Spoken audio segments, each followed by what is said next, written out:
বিসমিল্লাহির রহমানির রহিম।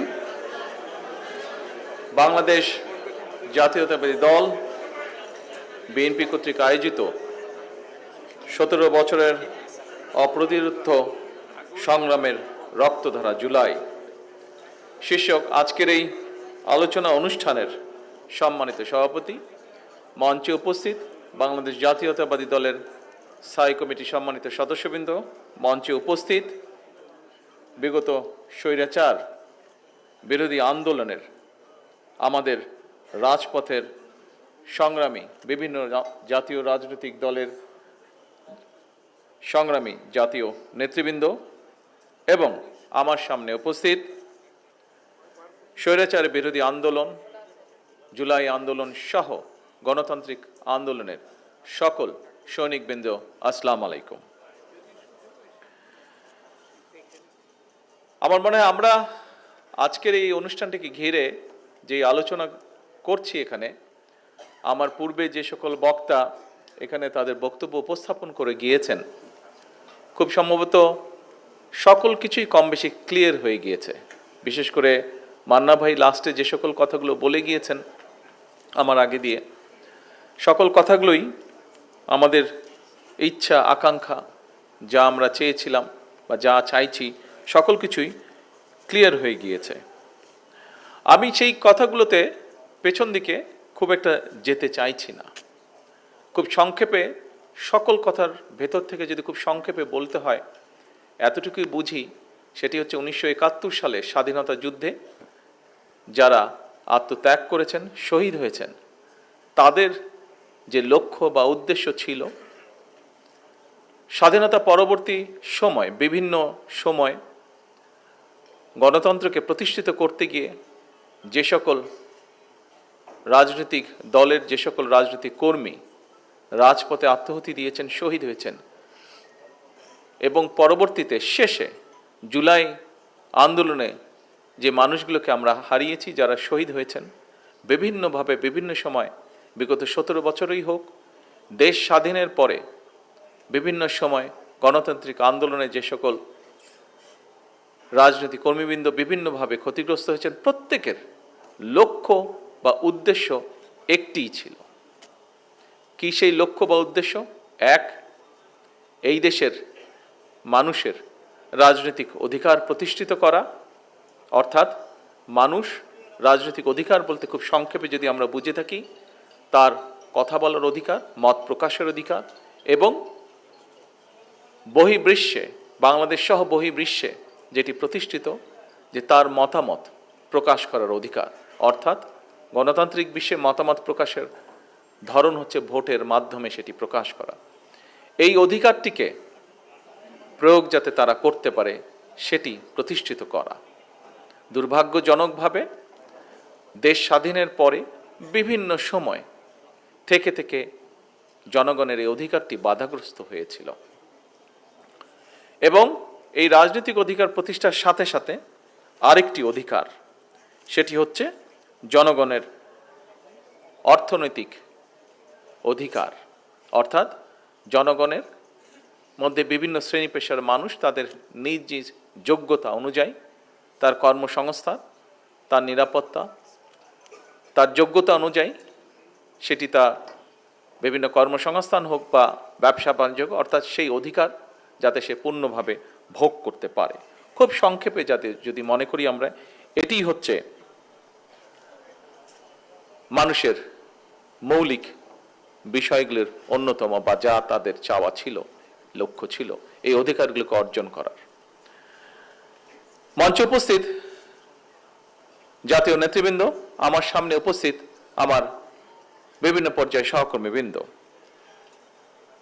জুলাই আন্দোলন আমরা দেখেছি বিভিন্ন সময় মানুষকে বিভ্রান্ত করার জন্য বিভিন্ন জন বিভিন্ন কথা বলেছে। আমরা আমাদের অবস্থান থেকে পরিষ্কারভাবে সাফ বলে দিয়েছি, এই জুলাই আন্দোলনের সফলতার ক্রেডিট এই দেশের সর্বস্তরের জনগণের। এটি কোনো একক ব্যক্তি, একক কোনো দল, রাজনৈতিক দলের এটি কোনো ক্রেডিট নয়। এখন বিশেষ করে বিগত 17 বছর এই দেশের মানুষ বাংলাদেশ জাতীয়তাবাদী দলের নেতাকর্মীবৃন্দ সাথে গণতন্ত্রে বিশ্বাসী আরো অনেকগুলো রাজনৈতিক দল, যাদের অনেক নেতৃবৃন্দ আজকে আমাদের এই মঞ্চে বসে আছেন, আমরা বিগত 17 বছর মাঠে ছিলাম। আমাদের নেতাকর্মীরা বিএনপি হোক, তার প্রত্যেকটি অঙ্গ সহযোগী সংগঠন হোক, প্রত্যেকটি নেতাকর্মী মাঠ ছেড়ে আমরা কখনো চলে যাইনি। আমাদের সবচেয়ে বড় যেটি বিষয়, আমরা কখনোই জনগণকে একা ফেলে মাঠ ছেড়ে চলে যাইনি। এবং বিএনপি সহ এখানে উপস্থিত রাজনৈতিক নেতৃবৃন্দ মাঠে ছিলেন বলেই বাংলাদেশ সহ সারা বিশ্বে প্রতিষ্ঠিত হয়েছে যে যে স্বৈরাচার ছিল সে প্রকৃত একটি ফ্যাসিবাদী স্বৈরাচার ছিল। এবং জনগণ স্বাভাবিকভাবে পৃথিবীর ইতিহাস যদি আমরা দেখি, যে কোনো সময় যে কোনো আন্দোলনেই ধীরে ধীরে গড়ে ওঠে এবং এক সময় সেখানে জনগণ পার্টিসিপেট করে। বাংলাদেশেও জুলাই আগস্ট যেটি হয়েছে, জুলাই আগস্টে যে সফলতা এসছে, এটিও একইভাবে জনগণ যখন সম্পূর্ণভাবে সম্পৃক্ত হয়েছে, জনগণের সেই আন্দোলন সফল হয়েছে। অর্থাৎ জুলাই আগস্টে যে আন্দোলন, এটি ছিল সম্পূর্ণভাবে জনগণের আন্দোলন। জনগণ পরিবর্তন চেয়েছিল বলেই সেই আন্দোলন সফল হয়েছে। ঠিক যেভাবে 1971 সালে বাংলাদেশের জনগণ একটি স্বাধীন সার্বভৌম রাষ্ট্র চেয়েছে বলেই সেদিন আমাদের স্বাধীনতা অর্জন হয়েছিল 1971 সালে। সম্মানিত সকল উপস্থিতিবৃন্দ, আমরা সবচেয়ে প্রথম মরহুমা দেশনেত্রী খালেদা জিয়ার নেতৃত্বে বাংলাদেশের জনগণের সামনে এটি সংস্কার প্রস্তাব দিয়েছিলাম। যেই সংস্কার প্রস্তাব আমরা দিয়েছিলাম, যখন আমরা দিয়েছিলাম রাজনৈতিক প্ল্যাটফর্ম থেকে, রাজনৈতিক দলের অবস্থান থেকে, তখন বাংলাদেশের অনেক ব্যক্তি পরবর্তীতে যারা বিভিন্ন সংস্কার নিয়ে যারা বিভিন্ন রকম কথা বলেছেন, বা যেই দলগুলো অনেকগুলো দল বলেছে, তারা তখন কেউই সংস্কারের কথা বলেনি। পরবর্তীতে এই ঘটনাগুলো সাকি সাহেব ওনার বক্তব্যে তুলে ধরেছেন। পর্যায়ক্রমিকভাবে সেই সংস্কার প্রস্তাব নিয়ে আমরা আমাদের রাজপথের সঙ্গী যারা ছিলেন, বহু রাজনৈতিক দলের সাথে আমরা আলোচনা করেছি এবং পর্যায়ক্রমিকভাবে সেটি 31 দফায় পরিণত হয়েছে। এবং সে 31 দফা আমরা আনুষ্ঠানিকভাবে জনগণের সামনে উপস্থাপন করেছি। বিশেষ করে এই 31 দফা আমরা জনগণের সামনে উপস্থাপন করেছি আমাদের বিগত নির্বাচনের সময়।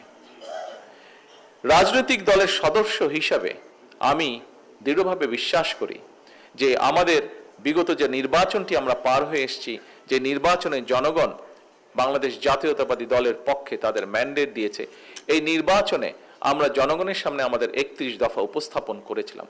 এবং এই 31 দফা উপস্থাপন করার মাধ্যমে বাংলাদেশ জাতীয়তাবাদী দল জনগণের ম্যান্ডেট পাওয়ার মাধ্যমে একটি বিষয় আমি মনে করি পরিষ্কার হয়েছে, সেটি হচ্ছে যেই সংস্কার প্রস্তাব বা যেই রাষ্ট্র মেরামতের যেই দফাগুলো আমরা জনগণের সামনে উপস্থাপন করেছিলাম, সেটি দেশনেত্রী খালেদা জিয়ার মাধ্যমে আমরা সর্বপ্রথম উপস্থাপন করেছিলাম এবং পর্যায়ক্রমিকভাবে বিগত নির্বাচনে জনগণ সেটিকে ম্যান্ডেট দিয়েছে। কাজেই এটি এখন আর বাংলাদেশ জাতীয়তাবাদী দলের কোনো 31 দফা নয়, বরং আমি মনে করি এই 31 দফাটা হচ্ছে জনগণের 31 দফা।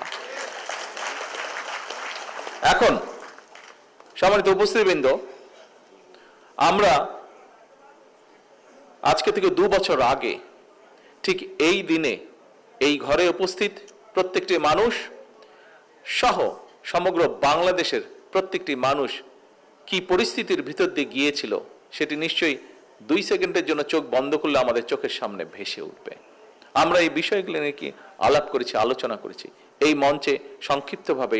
সেই বিষয়গুলো সেই দিনটি নিয়েও আলাপ আলোচনা হয়েছে। এখন আসুন, জনগণের জুলাই আন্দোলন সফল হয়েছে।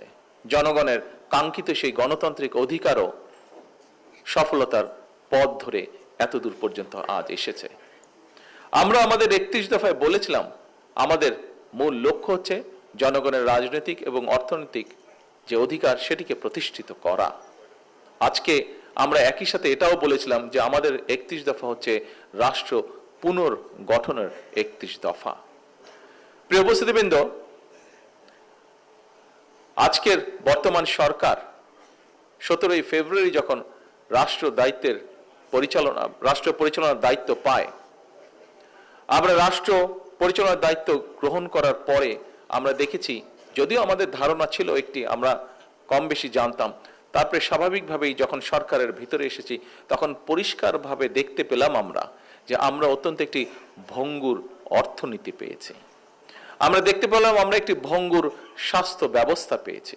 আমরা দেখলাম আমরা একটি ভঙ্গুর প্রশাসন, বিভাজিত প্রশাসন আমরা পেয়েছি।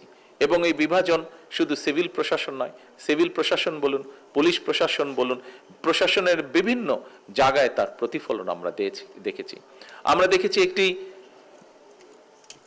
ডিজাস্টার্স একটি শিক্ষা ব্যবস্থা, অর্থাৎ একটি রাষ্ট্রের যতগুলো ব্যবস্থা থাকে প্রত্যেকটি ব্যবস্থা বিধ্বস্ত অবস্থায় আমরা পেয়েছি। সরকার 17 তারিখ থেকে সরকার পরিচালনার দায়িত্ব আমরা পালন শুরু করলাম। 2 সপ্তাহ না যেতেই শুরু হলো মধ্যপ্রাচ্য পরিস্থিতি। এখানে মান্না ভাই ওনার বক্তব্যে বলেছেন, আরো কয়েকজন খুব সম্ভবত বলেছেন যে সেই পরিস্থিতি আমরা কিভাবে চেষ্টা করেছি আমরা ম্যানেজ করার জন্য। সম্মানিত উপস্থিতবৃন্দ, আমি জানি সামগ্রিক সকল পরিস্থিতি নিয়ে যে অর্থনীতিকে আমরা দেখেছি যে ফ্যাসিবাদী স্বৈরাচারীর সময় বছরে এই দেশ থেকে $16 বিলিয়ন, জনগণের $16 বিলিয়ন লুটপাট করে বিদেশে পাচার করে দেওয়া হয়েছে, কিভাবে ব্যাংকগুলোকে ধ্বংস করে দেওয়া হয়েছে, কিভাবে শিক্ষা বা স্বাস্থ্য, কৃষি সবকিছুকে ধ্বংস করে দেওয়া হয়েছে। আমরা যখন দায়িত্ব গ্রহণ করার পরে যুদ্ধ পরিস্থিতি শুরু হলো, তখন আসলেও আমরা একটু ওয়ারি ছিলাম যে কি করে সকল পরিস্থিতি আমরা ম্যানেজ করব। আমরা জানি এই সকল বিধ্বস্ত অর্থনীতি, বিধ্বস্ত সব পরিস্থিতির মধ্যে আমরা জানি ভিতরে জনগণ অবশ্যই কষ্টের মধ্যে দিয়ে যাচ্ছে। আমরা আমাদের সাধ্য মতন, আমাদের অভিজ্ঞতা, আমাদের বুদ্ধি বিবেক, বিভিন্ন পরামর্শের ভিত্তিতে আমরা সাধ্য মতন চেষ্টা করছি এবং চেষ্টা করে যাচ্ছি আমরা কিভাবে জনগণকে এই পরিস্থিতিকে আমরা বের করে আনতে পারি। এর ভিতরেই আমরা জানি যে বিশেষ করে জ্বালানি খাতে তেল বা গ্যাস, এইসব বিষয়, বিদ্যুৎ, এইসব বিষয়ে জনগণ সমস্যার মধ্যে দিয়ে যাচ্ছেন। কিন্তু এই যে জ্বালানিটা দিয়ে আমি শুরু করলাম, কারণ এই মুহূর্তে জ্বালানির কথাই বলুন, গ্যাসের কথাই বলুন, এই সব ক্ষেত্রে আমরা জানি দেশের বিভিন্ন প্রান্তে বহু মানুষ এই সকল ভোগান্তি পোহাচ্ছেন এগুলা। তো এখন এই বিষয়গুলোকে অবশ্যই আমাদের অ্যাড্রেস করতে হবে। কিন্তু এই কথাটাও সত্য যে কিভাবে আমরা যদি শুধু জ্বালানি খাতের কথাই চিন্তা করি, কিভাবে ফ্যাসিবাদী স্বৈরাচার এই জ্বালানি খাতটাকে তাদের পকেট ভারী করার একটি খাত হিসাবে তারা এটাকে বিবেচনা করেছিল। কাজেই স্বাভাবিকভাবেই এত বছরের লুটপাট করে যেই সেক্টরটিকে বিধ্বস্ত করে ফেলা হয়েছে, সেই সেক্টরটিকে যদি পুনর্গঠন করতে হয় কিছু তো অবশ্যই সময় প্রয়োজন। আজকে অনেকেই বলেন, দেখলাম বিভিন্ন জন বিভিন্ন বক্তব্য দিয়েছেন, আমরা এক্সকিউজ দেওয়ার মাধ্যমে আমরা আমাদের দায়িত্ব এড়াতে চাচ্ছি না। হ্যাঁ, সমস্যা আছে, আমরা জানি, আমরা সেই সমস্যাটাকে অ্যাড্রেস করতে চাই। অনেকেই বলছেন যে বিভিন্ন বাসা বাড়িতে বা বিভিন্ন মিল ফ্যাক্টরিতে গ্যাস পাওয়া যাচ্ছে না, ফলে হয়তো অনেক জায়গায় অনেক মিল ফ্যাক্টরি চালানো যাচ্ছে না, অনেক বাসা বাড়িতে হয় না, রান্না বান্না করা যাচ্ছে না। ইয়েস, উই অ্যাডমিট সমস্যা আছে, কিন্তু সমস্যা সমাধানের জন্য আমরা নিরন্তর কাজ করারও চেষ্টা করছি, উপায়টি বের করার চেষ্টা করছি। আপনারা নিশ্চয়ই দেখেছেন, গতকালকে পেপারে এসছে, দেখেছেন যে আমরা পার্শ্ববর্তী দেশ মায়ানমার থেকে গ্যাস আনার জন্য আলোচনা এরই মধ্যে শুরু করেছি। শুধু এটিই নয়, আমরা কিছুদিন আগে, আপনাদের খেয়াল আছে যে আমি মালয়েশিয়া এবং চায়নাতে গিয়েছিলাম। মালয়েশিয়াতে আমি ওখানে যে আছে পেট্রোনাস একটি তাদের কোম্পানি আছে, সেই কোম্পানির সাথে আমরা আলোচনা করেছি। সেই কোম্পানি একটি কাজ করে থাকে, ওটার টেকনিক্যাল নামটা আমি মনে করতে পারছি না এই মুহূর্তে। তারা যেটি করে, পেট্রোনাস কোম্পানি, এটি তারা পুরো ইন্দোনেশিয়াতে তারা করছে এবং জাপানের সাথেও তারা এটি চুক্তি করেছে, আগামী 20 বছর তারা জাপানকে সহযোগিতা দেবে। সেটি হচ্ছে কন্টেনারের মধ্যে করে তারা গ্যাস নিয়ে যায়, এলএনজি গ্যাস তারা নিয়ে যায়। আমরা তাদের সাথে কথা বলেছি এবং একটু সময় লাগার কারণে গত সপ্তাহে আমি নিজে প্রাইম মিনিস্টার আনোয়ার ইব্রাহিমের সাথে ফোনে কথা বলেছি যে উনি আমাদেরকে এই ব্যাপারে সহযোগিতা করতে পারেন কিনা, এবং উনি তখন আমাকে ফোনে বললেন যে আমি আগামীকাল কি তাদের সাথে কথা বলছি এবং আমরা দেখব কত দ্রুত বাংলাদেশকে কিভাবে সহযোগিতা করা যায়। গত পরশুদিন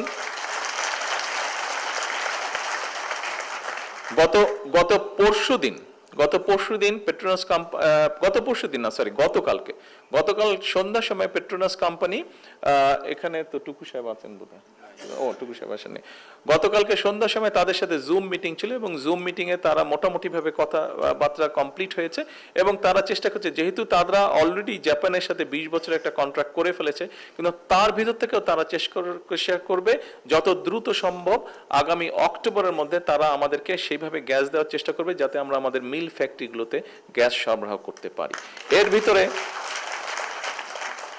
এর ভিতরে আমরা চেষ্টা করছি যে একইভাবে আরো কিছু এইভাবে নিয়ে এসে আমাদের প্রায় 8টার মতন আমাদের বিদ্যুৎ কেন্দ্র আছে, যেই বিদ্যুৎ কেন্দ্রগুলোতে যদি আমরা গ্যাস সরবরাহ করতে পারি সাথে সাথে, তাহলে আগামী 3-4 ঘন্টার মধ্যে এগুলাতে যদি গ্যাস কানেকশন দেওয়া যায় 3 থেকে 4 ঘন্টার মধ্যে আমরা 4000 মেগাওয়াট বিদ্যুৎ আমরা গ্রিড লাইনে সংযুক্ত করতে পারবো। এটাও কিভাবে করা যায় সেটিরও আমরা চেষ্টায় আছি। তো এখন এই যে কথাগুলো আপনাদেরকে বললাম, এই কথাগুলো বলার কারণ হচ্ছে যে আমাদেরকে দেখানো হয়েছে কুইক রেন্টাল বা এটা সেটা অনেক কিছু করে আমাদেরকে দেখানো হয়েছে, একটা অবস্থা তৈরি করা হয়েছে যে হ্যাঁ সবকিছু ঠিক আছে, কিন্তু আসলে অবস্থা কোনো কিছুই ঠিক নেই। যদি ঠিক থাকতো তাহলে বর্তমানে আমাদেরকে এই সমস্যার সমাধান সমস্যা পোহাতে হতো না। দেখুন, গ্যাসের কথায় আমি আবার ফিরে আসি। গত 17 বছর ধরে বাংলাদেশ পেট্রোলিয়াম কর্পোরেশনের একটি সংস্থা আছে বাপেক্স নাম, যাদের দায়িত্ব হচ্ছে যে বাংলাদেশে আমাদের কোথায় কি গ্যাস তেল কি আছে এই কূপগুলো তারা খনন করবে। গত 17 বছরে বাপেক্সকে একদম পঙ্গু করে বসিয়ে রাখা হয়েছিল, তাদেরকে কোনো কাজ করতে দেওয়া হয়নি, অর্থাৎ এটা সম্পূর্ণভাবে বিদেশিদের উপরে ছেড়ে দেওয়া হয়েছিল। আমরা আসার 1-1.5 মাসের মধ্যে আমরা সিদ্ধান্ত নিয়েছি যে বাপেক্সের জন্য আমরা 2টো রিগের ব্যবস্থা আমরা করছি, যাতে করে দ্রুত তারা দেশের ভিতরে যেখানে যেখানে আমাদের গ্যাস পাওয়ার সম্ভাবনা আছে, সেখানে গ্যাস, যেখানে তেল পাওয়ার সম্ভাবনা আছে, সেখান থেকে এই খনিগুলো যাতে এক্সট্র্যাক্ট করা যায় এবং আমরা নিজেরা যাতে আমাদের এই খনিজ সম্পদগুলো যাতে দেশের জন্য ব্যবহার করতে পারি, সেইটাও প্রক্রিয়া এগিয়ে চলছে। হয়তো একটু সময় লাগবে, কিন্তু ইনশাল্লাহ আমরা কিছুদিনের মধ্যে আমরা একটা ভালো রেজাল্ট পাবো। এখন আসুন, এই যে মানুষের এই সমস্যাগুলোকে যাতে বের করে আনতে পারি, দেশের মানুষ যাতে এই সমস্যা ভোগ না করে, অবশ্যই আমি মনে করি এটা জুলাই শহীদ বলেন, জুলাই যোদ্ধা বলেন, বিগত গণতান্ত্রিক আন্দোলনে যে সকল মানুষ শহীদ হয়েছেন, যারা রাজপথে নেমে এসেছিলেন, এমনকি 1971 সালে যে সকল মানুষ শহীদ হয়েছেন, যারা অস্ত্র হাতে দেশকে স্বাধীন করার জন্য যুদ্ধ করেছেন, নিশ্চয়ই একদম নির্দিষ্ট এইভাবে না হলে এই মানুষগুলোতেও এরকমই একটা প্রত্যাশা ছিল এই মানুষগুলো, যে বাংলাদেশের মানুষ যাতে এইভাবে ভালোভাবে বিদ্যুৎ, গ্যাস সকল সুবিধা তারা পেতে পারে। নিশ্চয়ই এটি অন্যতম তাদের একটা চিন্তা ভাবনা ছিল। এখন আসুন, শুধু তো বিদ্যুৎ গ্যাস দিলেই হবে না, নিশ্চয়ই আমাদের দেশের গণতান্ত্রিক সোলজার যারা ছিল, সৈন্য যারা ছিল, তাদের নিশ্চয়ই অন্যতম একটি লক্ষ্য ছিল গণতন্ত্র যেমন অধিকার করা, তাদের লক্ষ্য ছিল গণতান্ত্রিক অধিকারকে প্রতিষ্ঠিত করা যেমন তাদের লক্ষ্য ছিল, একই সাথে নিশ্চয়ই তাদের একটি লক্ষ্য ছিল যে এই দেশের মানুষ যাতে কর্মসংস্থানের ব্যবস্থা তারা করতে পারে। দেখুন, আমাদের দেশে বলে 27 লক্ষ লোক বেকার, 27 লক্ষ বেকার আছে, কিন্তু আমি মনে করি যে 27 লক্ষ না, এর থেকে অনেক অনেক বেশি হবে এই সংখ্যাটি, বেকারের সংখ্যা। এখন এই বেকার সংখ্যাদেরকে আমরা চাইলেই কি আমরা সকলকে বিদেশে পাঠিয়ে দিতে পারবো? বিদেশে পাঠাতে পারবো না, এখন কম্পিটিশন অনেক বেশি। আপনারা দেখেছেন এর মধ্যে নিউজগুলো এসছে, আমি এখনই স্পেসিফিক করে বলতে চাই না, তবে আমি অত্যন্ত আশাবাদী। একটু আগে যেটা বললাম যে মালয়েশিয়া যখন গিয়েছিলাম, সেই সরকারের সাথে কথা হয়েছে। গত সপ্তাহে আমাদের আরিফ সাহেব, আমাদের প্রবাসী বিষয়ক মন্ত্রী, উনি গিয়েছেন এবং সরকারের সাথে কথা হয়েছে। তাদের সরকার থেকে বলেছে যেই ব্যানটা ছিল সেই ব্যানটাকে লিফট করা হয়েছে, অর্থাৎ বাংলাদেশের শ্রমিক ওখানে যেতে পারবে না, এই ব্যানটাকে লিফট করা হয়েছে, অর্থাৎ তারা এখন এগ্রি করেছে যে বাংলাদেশের মানুষ সেখানে গিয়ে কাজ করতে পারবে। আমরা কাজ করছি যে যত দ্রুত সম্ভব মানুষ সেখানে যাওয়ার চেষ্টা করতে, অর্থাৎ এইটা দিয়ে আমি বোঝাতে চাইছি যে মানুষের কর্মসংস্থানের, সেটি বিদেশি হোক দেশি হোক, এখন দেশে মানুষের কর্মসংস্থানের ব্যবস্থা, দেশে মানুষের কর্মসংস্থানের ব্যবস্থার জন্য আমরা কথা বলছি বিভিন্ন দেশি এবং বিদেশি বিনিয়োগকারীদের সাথে আমরা কথা বলছি। দেশি বিনিয়োগকারীদের সাথে এই জন্য কথা বলছি, তাদেরকে আশ্বস্ত করছি, তাদেরকে বিভিন্ন রকমের সুযোগ সুবিধা পলিসির মাধ্যমে, এমন না যে আলাদা লোন করে দেওয়া, তাদেরকে ইন্টারেস্ট কমে যায় না, পলিসি সাপোর্ট দিয়ে তাদেরকে উৎসাহিত করার চেষ্টা করা হচ্ছে। আপনাদের নিশ্চয়ই খেয়াল আছে, আবার যেহেতু আমি প্রথমে ইনিশিয়ালি এই দুটো দেশেই গিয়েছি, চায়নায় গিয়েছি, এবং সেখানে তাদের সাথে কথা হচ্ছে, বিভিন্ন তাদের যারা ইনভেস্টর আছে কথা হচ্ছে, এবং চায়না যাবার আগে আমরা যত দ্রুততার সম্ভব দ্রুততার সাথে আমরা চট্টগ্রামে চট্টগ্রামে ওটা কোচবিহার আনোয়ারাতে না, ওই যে চাইনিজ ইপিজেড যেটা হবে, আপনারা গেলেন যে, হ্যাঁ গত সপ্তাহে অর্থমন্ত্রী এবং হোম মিনিস্টার দুজনেই আপনারা দেখেছেন ওখানে গিয়েছিলেন। ওখানে চাইনিজদেরকে একটা জায়গা আমরা দিয়েছি যেখানে কয়েকশত চাইনিজ ইনভেস্টর আসবে, যেখানে তারা মিল কারখানা তৈরি করবে। এবং আমি যখন গিয়েছিলাম তখন আমার সাথে কথা ছিল, আমি ওদের জিজ্ঞেস করলাম কতদিন লাগবে তোমাদের। ওরা বললো যে আমাদের 4 বছরের মতন সময় লাগবে। আমার 4 বছর হলে হবে না, তোমাদেরকে আগামী 18 মাসের মধ্যে শুরু করতে হবে। প্রথমটা আমি 18 মাসের মধ্যে ওপেন করতে চাই। তো তখন তারা আমি বললাম যে আমি শুনেছি তোমরা বলে টাইমের অনেক আগে কাজ শেষ করতে পারো। দুইটা ফ্যাক্টরি জয়েন করেছে অলরেডি ওই দিন 2টা ফ্যাক্টরি। তো আমি কথার সঙ্গে ওটা যারা কাজ করছে ওদেরকে আমি বললাম যে দেখো, আমি তো বিভিন্ন সময় বিভিন্ন জায়গায় দেখেছি যে চাইনিজরা যখন কোনো কাজ শুরু করে, আমরা দেখেছি পৃথিবীর বিভিন্ন জায়গায় এবং তোমাদের দেশেও অনেক সময় আমরা দেখেছি যে ব্রিজ কমপ্লিট করার কথা 3 বছর, ওটা তোমরা 2 বছরে কমপ্লিট করে ফেলছো। তো তোমাদেরকে আমি চ্যালেঞ্জ দিলাম যে আমি 18 মাসের মধ্যে এখানে ফ্যাক্টরি ওপেন করতে চাই, তোমরা যে নতুন ফ্যাক্টরি করবো আমি সেটা উদ্বোধন করতে চাই। ওরা বলে যে তোমাদের এই চ্যালেঞ্জ আমি গ্রহণ করলাম। ওরা বললো আমরা আশা করি ইনশাল্লাহ দ্রুত এই ব্যবস্থাটা হবে। এবার আসুন, এবার আমরা একটি বিষয়ে চিন্তা করছি, প্রায় আমরা শুনি, অর্থাৎ এই বিষয়টা কি, এই বিষয়টা হচ্ছে যে দেশের অর্থনৈতিক পুরা বিষয়টাকে চেঞ্জ করা। সেটা কি? যেখানে মানুষের কর্মসংস্থান হবে, যেখানে দেশে মিল ফ্যাক্টরি তৈরি হবে, এই দেশের দ্রব্য বিদেশে যাবে।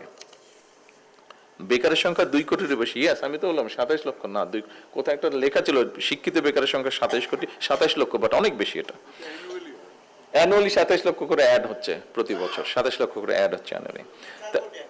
এখন 4 কোটি আনএমপ্লয়মেন্ট, 4 কোটি, হ্যাঁ বিভিন্নভাবে 4 কোটি। এর মধ্যে আপনারা দেখেছেন যে গত কয়েকদিন আগে ঢাকা ইউনিভার্সিটিতে স্টার্ট আপ ফান্ড নামে যে প্রজেক্ট আছে সেটা আমরা চালু করেছি। আমরা চাচ্ছি যে আমাদের দেশের যারা এন্টারপ্রেনার আছে, আমাদের দেশের যারা ইয়াংদের মধ্যে যারা এন্টারপ্রেনার আছে, এদেরকে আমরা উৎসাহ দিতে চাচ্ছি। কারণ আমরা দৃঢ়ভাবে বিশ্বাস করি যে আমরা যদি আমাদের এন্টারপ্রেনারদেরকে সহযোগিতা করতে পারি, আজকে যে এন্টারপ্রেনার সে আগামী দিনে অনেকগুলো কর্মসংস্থানের সে ব্যবস্থা তৈরি করতে পারবে। কাজে এইভাবে আমরা পরিকল্পনাগুলোকে গ্রহণ করছি যে কিভাবে আমরা দেশের অর্থনীতির গতি বৃদ্ধি করতে পারবো, কিভাবে আমরা দেশের বেকার কর্মসংস্থানের ব্যবস্থা করতে পারবো, সেটি দেশেই হোক সেটি বিদেশি হোক, বিভিন্নভাবে আমরা চেষ্টা করছি। গতকাল আপনারা আজকে নিশ্চয়ই পত্রিকা দেখেছেন যে গতকাল কোরিয়ার বাণিজ্য মন্ত্রী এসছে, বাংলাদেশে এসছে, খুব সম্ভবত আজকে বোধহয় চলে গিয়েছে ভদ্রলোক। তার সাথে আমি কথা, সে আমার সাথে দেখা করতে এসেছিল, তাদের সাথে নতুন একটা এমই হয়েছে, তার ফলে এখানে এখন তারাও ইনভেস্ট করতে পারবে। তারা বিভিন্ন জায়গায় বিভিন্ন রকমের প্রতিকূলতা ফেস করছে, তারা বিভিন্ন জায়গায় তারা গিয়েছে, তো সেই জন্য তারা এখন বাংলাদেশে আসতে চাইছে। কিন্তু আইন কানুনের কতগুলো বিষয় আছে যে জন্য তারা বাংলাদেশে আসতে পারছে না। আমি বললাম যে কি কি আইন কানুন ঠিক করতে হবে বলো, আমরা দ্রুততার সাথে আইন কানুন ঠিক করছি। আজকে কোরিয়ার বাণিজ্য মন্ত্রী এবং আমাদের বাণিজ্য মন্ত্রী আজকে এমইউতে সই করেছে, তার ফলে যেটা হবে এখন অনেক ইজি হবে তাদের বিনিয়োগকারীদের এখানে আসতে। এবং একটি আছে তাদের একটি এক্সপোর্ট প্রসেসিং জোন আছে। আমি বলেছি যে তোমরা যদি ঠিক করে আসবা, আমরা এর মধ্যেই আমরা এই যে নারায়ণগঞ্জে ওখানে শীতলক্ষার পাশে ওই মিল ফ্যাক্টরি কতগুলো বন্ধ হয়ে গেছে, বাওয়ানি জুট মিল, আরেকটা কোনটা আছে, হ্যাঁ ওই যে বিরাট পাশাপাশি 2টো আছে।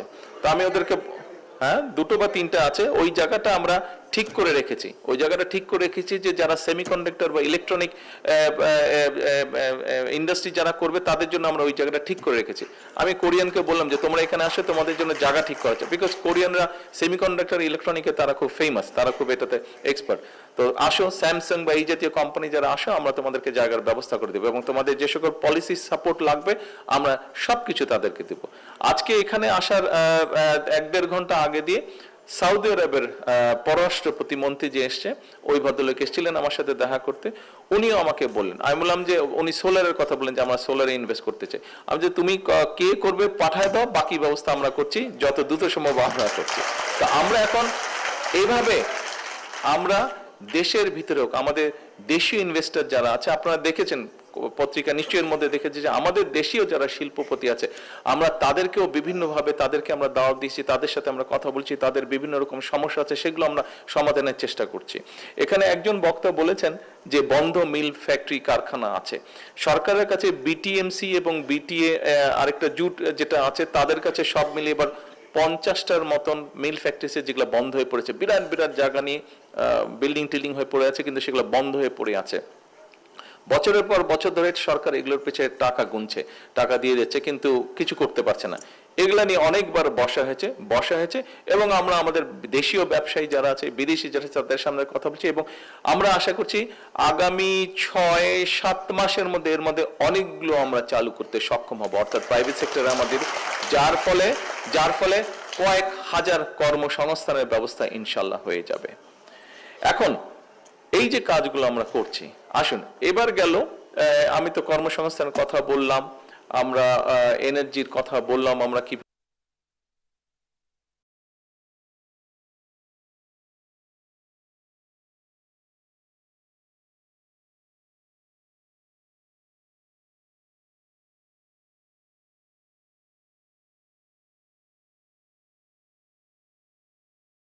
সাধারণ মানুষ যাদের পক্ষে অর্থনৈতিকভাবে অতটা এফোর্ড করা সম্ভব না, এই মানুষগুলা বা গরিব মানুষ বলতে যাদেরকে আমরা বুঝি, এই লোকগুলা কিন্তু বিন্দুমাত্র বলা যায় যে তারা কোনো স্বাস্থ্য সুবিধা পায় না জেলা উপজেলায়। আজকে এত বছর হয়ে গেল, দেশ স্বাধীন হয়েছে, উপজেলায় লেভেলে যে হাসপাতালগুলো আমাদের আছে, এই হাসপাতালগুলোর একটি কাহিনী আছে, আমি আপনাদেরকে বলি। এই যে উপজেলায় যে 51 বেডের হাসপাতাল আছে, আপনারা কি জানেন এই 51 বেড হাসপাতাল কবে হয়েছিল? এই 51 বেডের 50 বেড বা 51 বেডের হাসপাতাল 30 বেড হয়েছিল জিয়াউর রহমানের সময়। তারপরে বহু বছর জিয়াউর রহমান করে গেছে, তারপরে বহু বছর গ্যাপ ছিল। পরবর্তী যে 20 বেড এটি করেছে খালেদা জিয়া। আচ্ছা, এবার আপনাদের সরকার সিদ্ধান্ত নিয়েছে ইনশাল্লাহ আগামী 5 বছরের মধ্যে প্রত্যেকটি উপজেলার এই যে 51 সদস্য, যে 50 সদস্য, যে 51 সদস্য, সরি 51 সদস্য তো না, 51 বেডের যে হসপিটাল, এটাকে আমরা ইনশাল্লাহ 101 বেডের হসপিটালে আমরা নিয়ে যাব। এখন আসেন একটা হতাশার কথা বলি।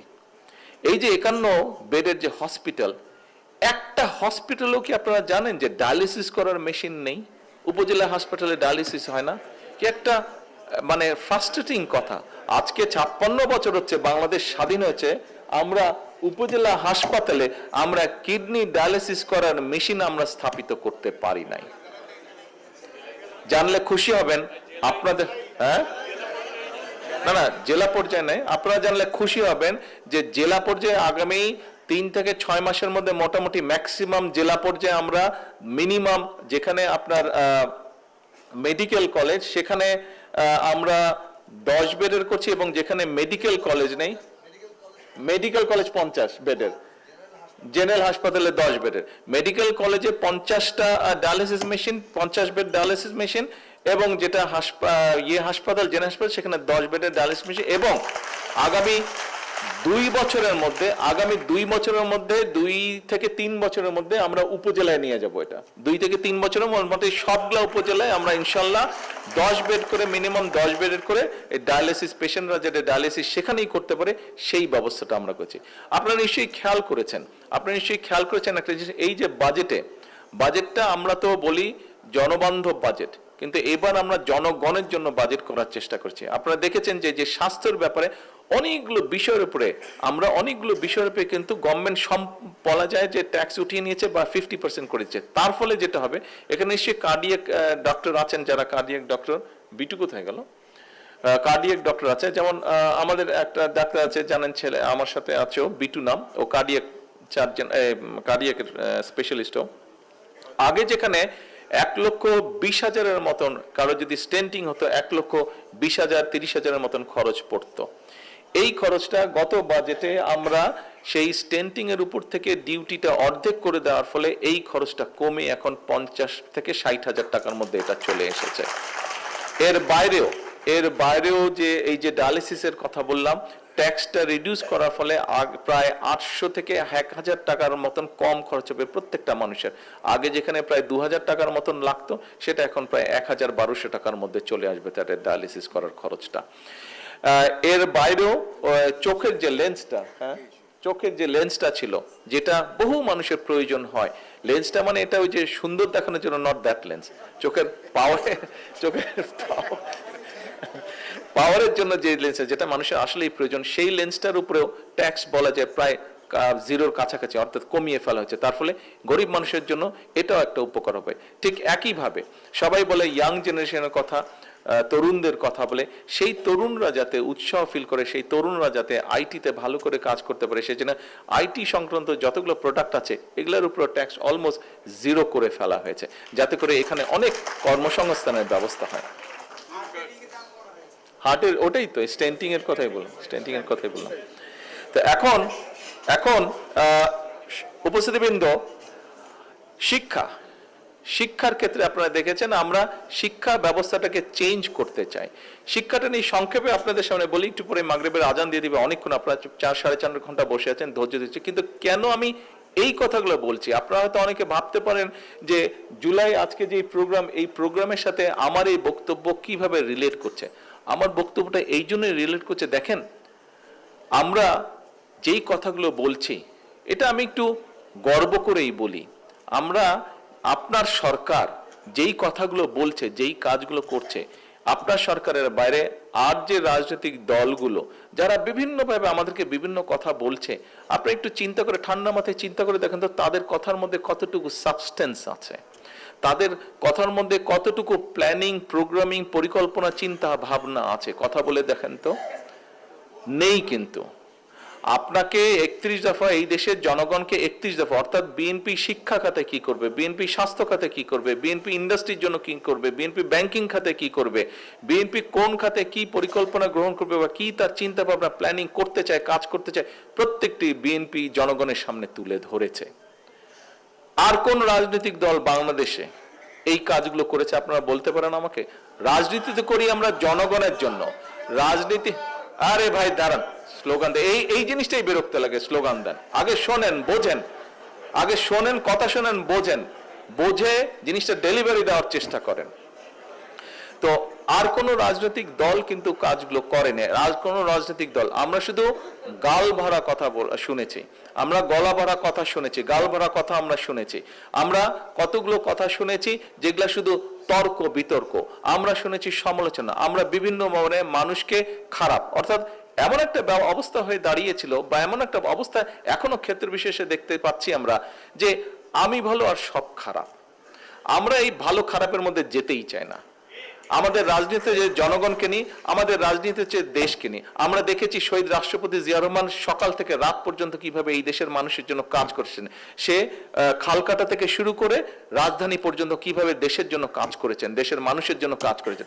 আমরা দেখেছি দেশনেত্রী খালেদা জিয়া কিভাবে দেশের মানুষের জন্য কাজ করেছেন। দেশনেত্রী খালেদা জিয়া চেষ্টা করেছেন, কাজ করেছেন কিভাবে এই দেশের কৃষকদের স্বাধীনতা দেওয়া যায়, কৃষকদেরকে স্বাবলম্বী করা যায়। আমরা দেখেছি শহীদ জিয়া কাজ করেছেন কিভাবে এই দেশের সন্তানদেরকে শিক্ষিত করা যায়। আমরা দেখেছি শহীদ জিয়া কাজ করেছেন এই দেশের কিভাবে ইন্ডাস্ট্রিতে, শিল্প কারখানায় স্বাবলম্বী করা যায়। আমরা দেখেছি কিভাবে, সেজন্যই আমরা দেখেছি যে কিভাবে শহীদ জিয়ার সময় এই যে গার্মেন্টস নিয়ে আমরা গর্ব করি, সেই গার্মেন্টস কিভাবে সারা বিশ্বে এখন আমরা দ্বিতীয় অবস্থানে আছি গার্মেন্টস রফতানির ক্ষেত্রে।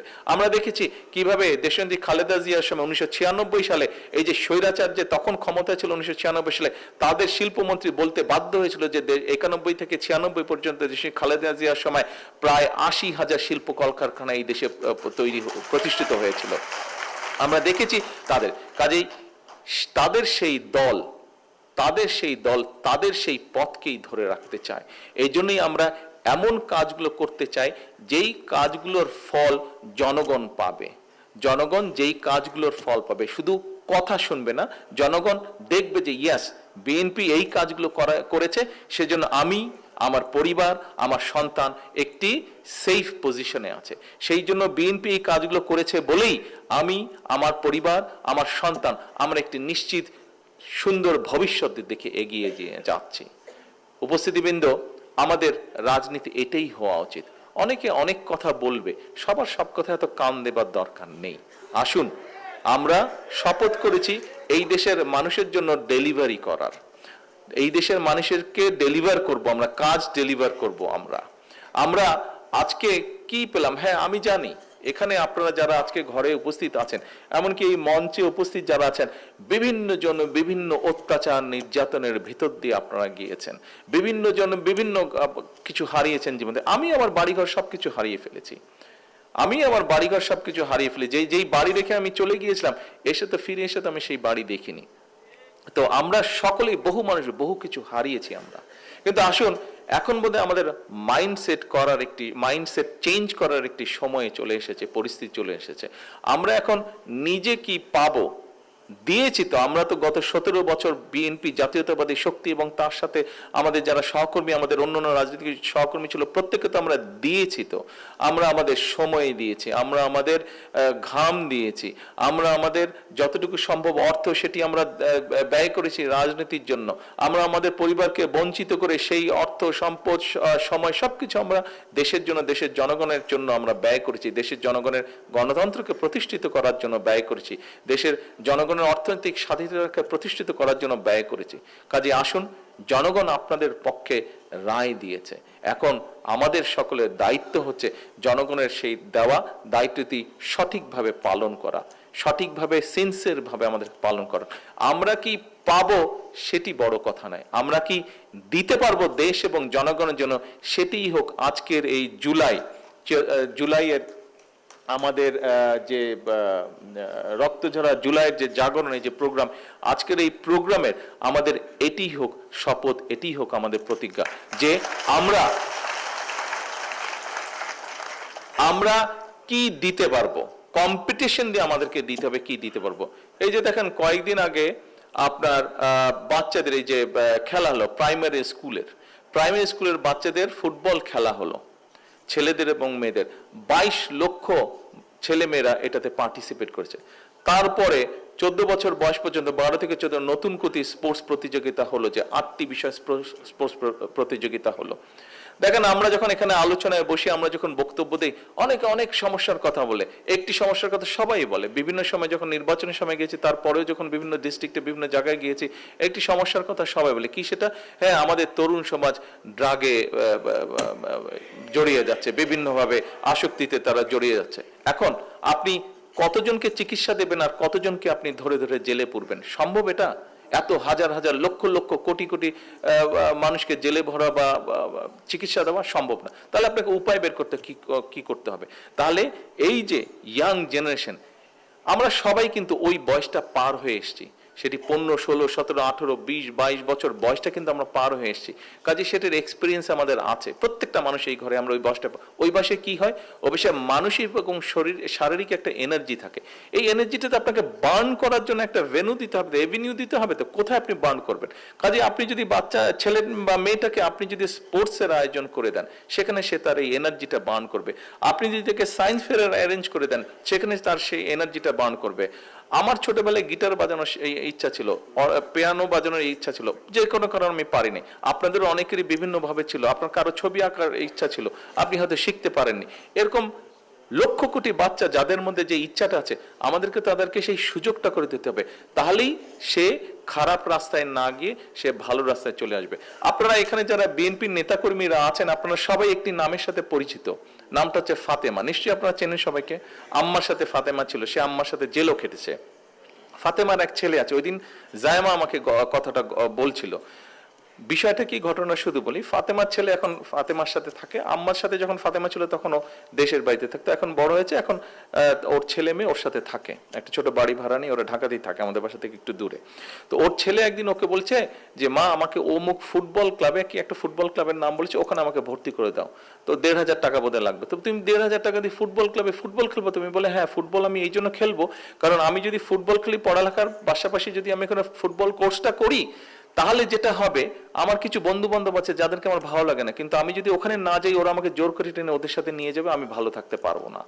কাজে আমাকে তুমি যদি ওখানে দিয়ে দাও, আমি ওইটা নিয়ে ব্যস্ত থাকবো, পড়ালেখার পাশাপাশি ওইটা নিয়ে ব্যস্ত থাকবো। তাহলে দেখেন নেতৃবৃন্দ, যে বাচ্চাটা নিজেই চিন্তা করছে। তো বাচ্চাটা যখন তার নিজের জন্য এভাবে চিন্তা করছে, আমরা তাহলে আমাদের সামগ্রিকভাবে আমাদের দেশের সন্তানদের জন্য কেন ভালো কিছু চিন্তা করব না, কেন ভালো কিছু করার চেষ্টা করব না? আমাদেরকে বুঝতে হবে আমাদের সন্তানরা কি চায়, তাদের জন্য সেই পথটা তৈরি করতে হবে, তাদেরকে সেই পথটা দেখাতে হবে। আসুন, দেশের মানুষ আমাদেরকে সেই দায়িত্বটা দিয়েছে, আমরা চেষ্টা করি সেই দায়িত্বটা পালন করার জন্য। নেতৃবৃন্দ, সেজন্যই আমরা এই বিষয়গুলো আয়োজন করছি। সেজন্যই আমরা বলতে চাচ্ছি যে লার্নিং উইথ হ্যাপিনেস, আমরা শিক্ষা কার্যক্রমটাকে সেভাবেই সেভাবে ঢেলে সাজাতে চাচ্ছি। এটাই হচ্ছে আমাদের জুলাই চেতনা বলেন, স্বাধীনতার চেতনা বলেন, বা যেটাই বলেন, আমরা এটাতেই বিশ্বাস করি। কারণ আমি ছোটবেলা থেকে দেখে বড় হয়েছি, সেটা হচ্ছে যে শহীদ জিয়া এভাবেই চিন্তা করতেন দেশের মানুষের জন্য, খালেদা জিয়া এভাবেই চিন্তা করতেন দেশের মানুষের জন্য। স্বাভাবিক আমিও এভাবেই চিন্তা করব আমার দেশ এবং দেশের মানুষের জন্য।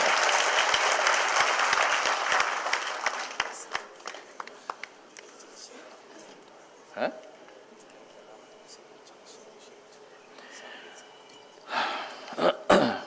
সকল উপস্থিতিবৃন্দ, আমার মনে হয় বক্তব্য আমরা অনেক লম্বা দিয়ে ফেলেছি, অনেক কথা হয়েছে। আসুন, আন্দোলন হয়েছে, সংগ্রাম হয়েছে, কথা হয়েছে, তর্ক বিতর্ক হয়েছে।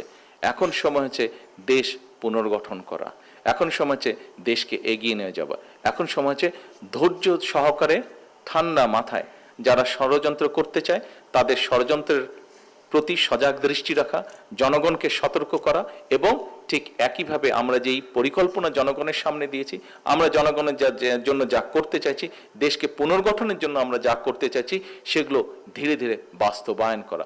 জনগণ এখন চায় যে আমরা আমাদের বলা কথাগুলো বাস্তবায়ন করি। জনগণ চায় রাস্তায় শান্তি, জনগণ চায় তার সন্তানের শিক্ষার ব্যবস্থা, জনগণ চায় তার জন্য চিকিৎসার ব্যবস্থা, জনগণ চায় একটি নিরাপত্তা, জনগণ চায় যে তার কর্মসংস্থানের ব্যবস্থা, অথবা যার যেটা যোগ্যতা সে অনুযায়ী ব্যবসা বাণিজ্য চাকরি বাকরি করবে। এটাই হচ্ছে জনগণের চাওয়া। এবং জনগণ একই সাথে চায় তার যে রাজনৈতিক অধিকার সেটি যাতে সে তার সময় মতন সেটি যাতে সে প্রয়োগ করতে পারে।